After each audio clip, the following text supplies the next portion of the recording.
Hello, my friends, and welcome back to La Scena Tête podcast with me, Don Adriano. Today with a marathon of podcasts because we are interviewing three of the singers that are finalists for the cmim competition, which is happening right now in Montreal. We just interviewed today already Meredith Volgemuth and baryton québécois Hugo Laporte. You can check those out already in our YouTube channel. But right now we have here a countertenor with us for an interview. It's Nils Wanderer, and he's also a finalist of the cmim competition, sharing us with his experience so far because he still has to sing tomorrow. So welcome, Nils, and so happy to have you here. Thank you so much for having me. I'm very happy to be here. Great. So how do we start this? I thought the first thing when I first saw you is like, this guy is more than a singer. That's my first impression. And I actually was really happy to find out that I was right. I love to be right. Who doesn't? So I was right. You're also a choreographer, Yes. a true. dancer, Yeah. and a stage director, if I understand well. Yes. Mm-hmm. Can you tell us more about that? How does this package of an artist came together, you know? Yes, of course. It started when I was 6 years old. I was in a boys' choir as a little singer, Right. soprano soloist, and I started dancing when I was 4. So, and then I had quite a good career as a dancer. I was a European champion of Latin dancers and did some quite nice competitions there. And also always loved to sing. It was always my way to communicate with an audience. And at one point, I thought for myself, this is what I want to do the rest of my life. And so I studied singing and music theater at the University of Franz Liszt in Weimar in Germany, and where I became a singer and an actor. Yeah. And then I went to London to the Guildhall School of Music and Drama, where I also studied singing and was on the opera course there, which is like a specific course to improve your operatic skills. Mm-hmm. And after that, I was working as an opera singer and choreographer. So, and I did my first productions. I did Dido and Aeneas by Henry Purcell as a stage director, and Popea Nerone, Monteverdi. And I really love the different disciplines coming together. Yeah. And as a singer, as an artist, for me, that's the most important to me is communication with the audience. Right. Make them feel something. And those are my tools, the voice and then the acting and the moving on stage. We can see that, like, already you have, I don't want to catalog your performance as better or anything, but it's just, when I watch you perform at the cmim, it's almost like you're not in the competition. It's just like a show. It's like, oh man, he's just putting on a show. It's just fun, you know. Like, I don't know what you're gonna come up with every time, you know. And it's subtle things. I'm not gonna say that you're like doing crazy dance moves and or anything like that. But it's really those subtle things that you do that really make you stand out, I find. Thank you so and the much. same vocally. Sometimes I even notice like and I think it was personal shows, you will tell me, but sometimes I would feel like you ride a pitch a little bit in the edge of it. And I just thought, man, I'm pretty sure he's doing that on purpose, and that's so expressive. It's just the right thing to at that moment. I don't know. There's something. Yeah, it's just especially about pitch for me, it's something to really increase, to really stretch the pain of an aria and to make people hear the pain, you know. So sometimes I like to take risks, and I think that's important in our job, in our profession, to take risks and to really challenge ourselves as artists. And I love what you said, because this is also my strategy. For me, in a competition, it's every time a concert for me. It's every time a show. If I would think it's a competition, I would freak out. So I just do what I do, and I love to do what I do, and it's a pleasure. It's an honor to sing with this amazing orchestra. And it's, for me, the easiest and the most satisfying way to sing. just Right. to be in the moment. And yeah. So let's talk about something connected to this, because I find you're after something. For me, you're like the kind of figure that the opera world needs. Something, Thank you. somebody that in person is more than just a right, proper, trained opera singer. I think, we've had a lot of those and they're great and everything, but I think there's a part of the public that is asking for something more, And I find that also with your attires, like I see you dressed today, I'm like, man, it's just cool. I don't know how else to describe it.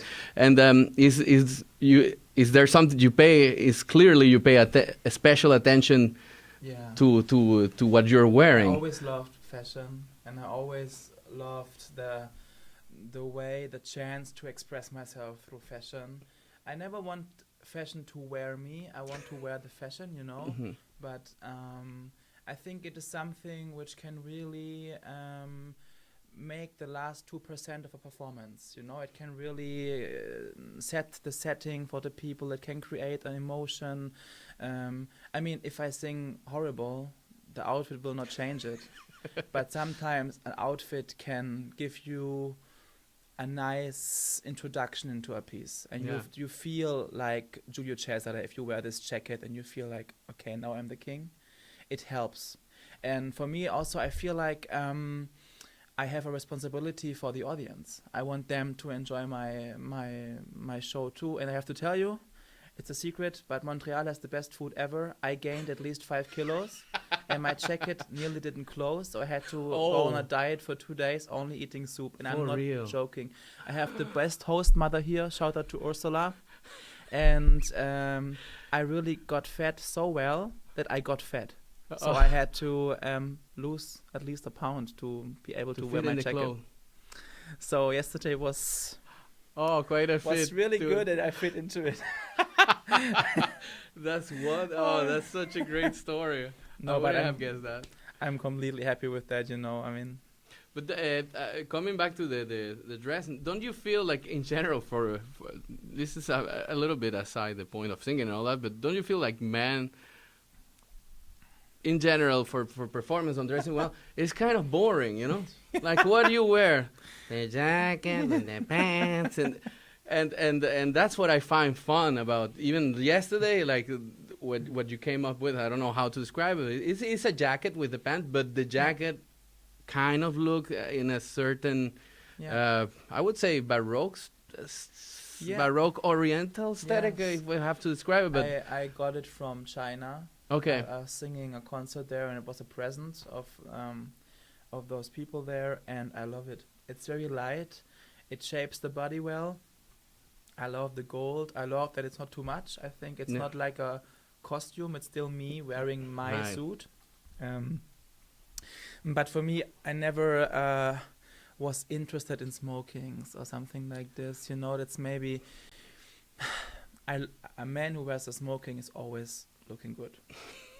Period. Mhm. It's just you have to know what you want. And for me, from just me, my performance, who I am as an artist, I love to play and to be able to consume all the arts there are. And fashion is also, of course, art. Mhm. And so why not?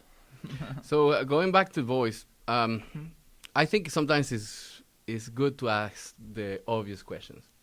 What is a countertenor? Because it's a let's say it's not the typical voice that you would hear Yes. around, So could you Yes, of course. describe what is your voice? So in general, a countertenor is a man or non-binary person who sings in the female range. It can be an alto, a mezzo-soprano, or even there are sopranos. So it's the heritage of the castratos. So we sing mostly Baroque music, the big Baroque heroes von Handel, Vivaldi, Purcell. But also now we have amazing modern composers writing music for us. And even there are some arias or some roles in Rossini, Donizetti, Mozart. I'm singing Mozart tomorrow, for example. There's a beautiful castrato role, or like a young Mozart role for countertenor. So yes, it has different fast, like all other voice types too, sopranos, altos, mezzos, and the difference is, I can show it, is those are my vocal cords, and the normal singer they are moving like this with their full voice, their full chest voice, and the countertenor only moves the inner sides of the vocal cords, which creates the high-pitched voice. Mm-hmm. And then there are some singers like me who use their chest voice also to create a hopefully quite round, big sound. Right. And some are using it very, very thinly and beautifully, and they are like very fragile, beautiful, high soprano voices. Would you agree with, you're talking about chest voice, would you agree with what term to call, let's say, the higher part of the countertenor? Would you agree that it's some sort of falsetto training, or do you think more of you prefer to call it head voice? And what is the difference really at that point? Like different people have different theories about it, that the falsetto is like the strengthened, more developed head voice, which might be true. I guess it's a falsetto, but for me falsetto is a little bit not enough, you know. It's like a very like monodimensional view of the countertenor voice, because of course it is a head voice, of course falsetto, but if you do it right, there's also chest voice vibrating with it, and it's the way you use it. So I can use my countertenor voice very, very softly to create like pianissimo sounds, but I can also give steam and really push it. And without a chest voice connection, there is no chance you can give a good amount of volume on the high notes, for example. So I would say, to make it easy, it is a falsetto. A falsetto is a strengthened head voice, but this would not be enough magic to be a countertenor. You need so you kind of have to find some ground. Connection to the chest voice and the right placement of voice. Yeah. To just make the voice travel over the orchestra and everything. And what would you point out as the main technical issue that a countertenor has to face with? What's the major, like most singers have one or two things, what are in your opinion? I think it's for everyone again different, because we have all different voices. I never had problems with carrying my voice over the orchestra. It was always big enough to carry. You're fairly a big person too, so I'm Yes, guessing that helps a little bit. But when I started studying, I had very good high notes, but I had no low notes, for example. So for me, it was very important to learn how to connect my chest voice to my head voice, and how to make the lower register resonant, either in chest or in head voice. For example, when I sing "Do Your Chest" by Handel, and I have very low coloratura, I cannot use my chest voice. It would be too heavy. Yes. So I use the same voice in my head voice. It's the same note, and I use with chest voice, but with my head voice. And this is something I had to learn, to be able on a low C to use my head voice instead of my chest voice. Yes. So everybody has his own things. I think the main thing are really carrying, that really carries over the orchestra to make the voice big enough so that you have enough overtones and the voice is ever strong enough. Yeah. And then the second point is also the registers, to really make them blend. You don't have like a big fat bottom, then no middle register, and then a high note again. Yeah. That everything is quite smoothly, and it took some time for me too. And it's funny you mentioned that. Well, not funny, but curious that because altos, I've heard also that, at least in recordings, as it seems to be a problem with female altos that they have to deal with, that the middle range, if they don't take care of it, seems to a little bit disappear, and then you have like a big and then you have the high notes also. The lower middle register is really tricky, because you have to decide when you switch to chest voice, or how do you or if you don't switch, how do you make the sound resonant, and how to state that it's still a beautiful sound and still rich. And I think this is really a journey. You have to experience, you have to experiment a lot. And but at one point, I think you really find your strategy and really your way to work it, make it work. Are you one of those countertenors that came to countertenor from like baritone land? So I was in a boys' choir as a soprano. Yeah. So I started as a soprano soloist a lot of years. Then I had my how to say in English, vocal break, where I became a man, you know. Yeah. Where my voice dropped, but the only thing happened was I got a lower octave, but the high notes were the same. That's perfect. But then I come from a family of craftsmen, so I didn't know 10 years ago or 6 years, whatever, that you can become a countertenor. So I became a more dramatic heavy tenor and started studying as a tenor. And then at one point I told my teacher, I have to show you something. I have to sing for you some aria. I don't know why I love this aria. It's called La Shakyobyanga. And he was like, Nils, come on. And then I sang it for him, and he was like, okay, we have to change everything right now. Really? And Okay. then 1 month later, I sang my first Christmas oratorio by Bach. 1 month as an later? alto. Yeah.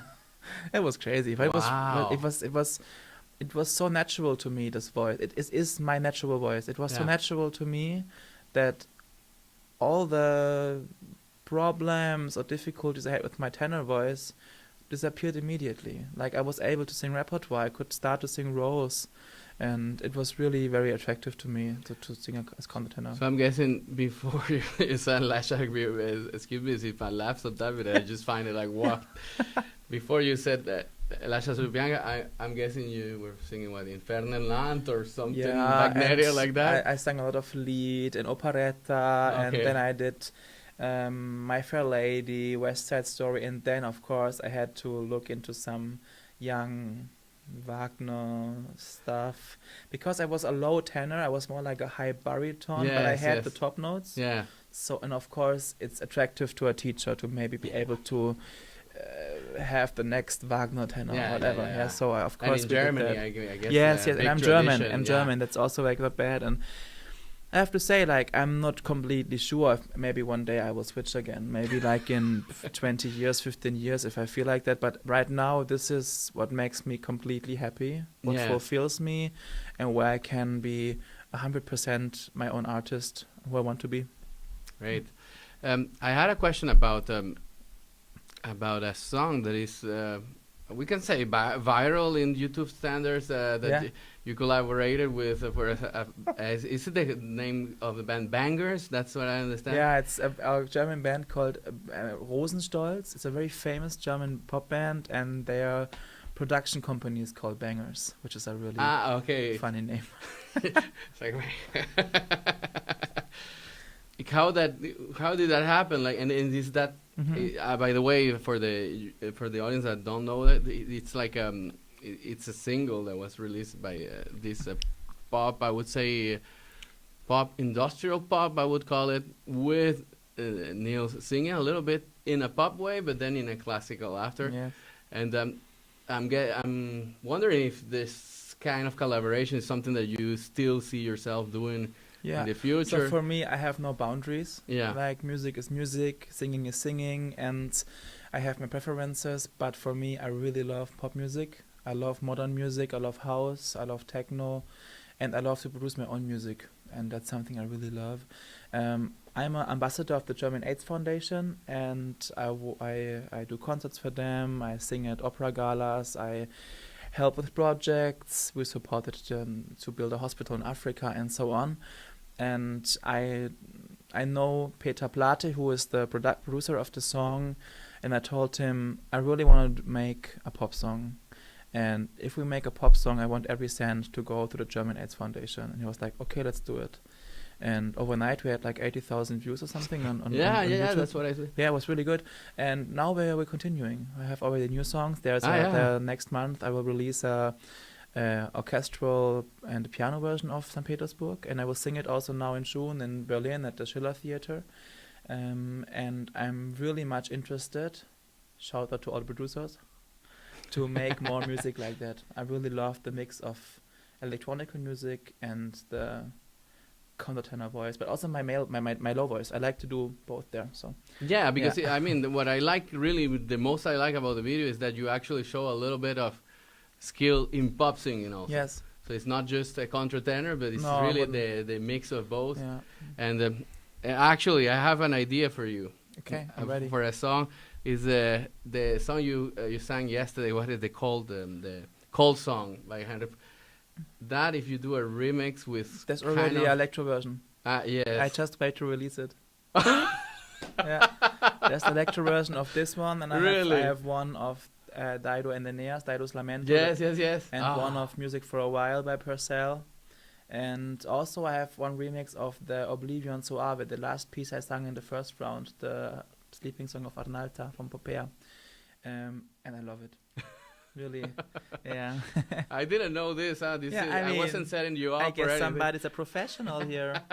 You're really good. So listen, I'm not being rude. I just want to look in my iPhone because I had some questions from the public that I would like to pass to you. See if you can answer them. I know I had taken a photo of one of them. I'm going crazy here with the whole shebang, you know. Okay, for Nils. This is from Alan, by the way. He's a tenor, but he's also one of the organizers for another competition in Montreal, which is the Jean's Ambassadeur Lyrique. Okay. And, he's asking this. Can I come? Maybe. I actually I'm searching for every reason to come back to Montreal. You should. Come to sing a tree in the opera house or something. Just come to sing also. Actually, at that Salle Bourget, this is maybe for your agent or something. At Salle Bourget, I think their public would love really to hear you. If they didn't hear you already. Thank you so much. Because that's like the chamber hall in Montreal by excellence. It's an amazing sound there. It's really amazing acoustic. Very so beautiful. I mean, maybe I get in contact with them. I can give you some of the contacts if you like for your really agent. Nice. Thank you. But I mean, we have to make it happen. Come on, make it rain. Make it happen, Bourget. I'm dying. I love it. So for Nils, this is Alan. Hi, Alan. If you're watching right now, if you're watching later, here's your question. The Fach of countertenor seems to be mysterious to a lot of folks. What is vocally required to sing in this category? You kind of went through that already. But here he follows up with, what specific advice can you give young singers who want to be countertenor? So I'm an old singer now. Oh my God. I thought I'm still young too. Suddenly you're old. I'm 18 and I want to share. Well, maybe relatively, if somebody is 10-year-old, no, of then course, you're kind of old compared to them, of course. So my teacher was a bel canto teacher. He never taught a countertenor in his life. He didn't know what it is. So I was raised like a alto, mezzo soprano. And I think it's the same tip I give to every singer. It doesn't matter soprano, alto, tenor, bass. It's really to try to find your own voice and sing healthy. And if possible, I love the bel canto way with the legato. I love to really be able to have a good breath support. I think there are many. If the foundation is right, like the breath support, the placement of the voice, the musicality which should be given, then for me it is absolutely necessary as an artist to fly and to do your own thing and find your own space and find your own category. Like you don't have to be only a Mozart singer, but if you are really enjoy singing Mozart, then be amazing at singing Mozart. You know what I mean? Yeah. And so I would say if you sing healthy and you, as a countertenor especially, and you're able to really carry over an orchestra and you're really able to use different colors of voice, different tempi and volume of voice, I think that's already quite an accomplishment actually. So as a countertenor, we are always the exotic ones. And I kind of think it is absolutely fine to play with that as long as you really have a strong legato, a beautiful line, and you are able to really carry over the orchestra. For me, that's the most important thing because I do pop music. Yeah. And the difference is you need a microphone to sing. In opera, you don't have a microphone. Yes. So, and singing is so subjective. Like, what I like is not what you like, maybe. I think we like the same, but there are some objective factors. That's the intonation. Are you on pitch? And the rhythm, blah blah blah. And do you carry over the orchestra? And if this is given, everything else is secondary for me. And so that would be my advice. Like learn how to sing well, and then throw it away and become an artist. Great. And going back to CMIM, now you're in the finals. Luckily, it will go well. But I mean, it's almost like the job is already done, because I mean, you probably prepare a lot for this. Could you share a little bit what was like preparing for this competition? Very good question. I just had my last rehearsal today with Jennifer, so we prepared a lot. So before I came to Montreal, I was singing Oberon on a Midsummer Night's Dream at Opéra de Lille in France. So I had 5 days to come to Montreal, and I prepared everything parallel to my opera engagement. And I chose arias which I really love, and where I feel comfortable, and where I feel I can really show who I am as an artist, as a singer, and where I can be expressive. And the first round was also a little bit like, if I have a jet lag or if I'm a little bit sick from traveling, I need to find something which is completely solid where nothing can happen. And then in the last round, I took the first risk. Like, the cold song is a risk. Like, it can go completely horrible, or it can go really nice. It's hard. It's a hard and it's song. hard. And now for the next round, like, I'm really happy to sing beautiful arias and songs. I sing Elgar, Sea Pictures, and I sing Mozart and Handel, of course, and I love it. And so the process was actually really beautiful to get to know the character again and the aria, and to make it go well, you know, like to be prepared when I come here. I didn't want to be afraid of something. So yes, I'm really looking forward to tomorrow with this amazing orchestra, this amazing conductor, and the whole team. Like, I never experienced such a passionate team before. It's really amazing, honestly. Great. So look, thanks a lot for thank you for having me. I'm really happy. And I wish you the best luck. Do you have any words for the audience who is watching and probably will be watching in the future, because these things we never know how they go? Thank you so much for your support, and thank you so much that you are following and supporting this craft, this art, and that you are having so many nice words to us young singers. I think we all appreciate this, especially after Corona, you know. So for us, it's very special being on a stage again, singing for a beautiful public, and I'm very humble and happy to be here. Thank you for joining.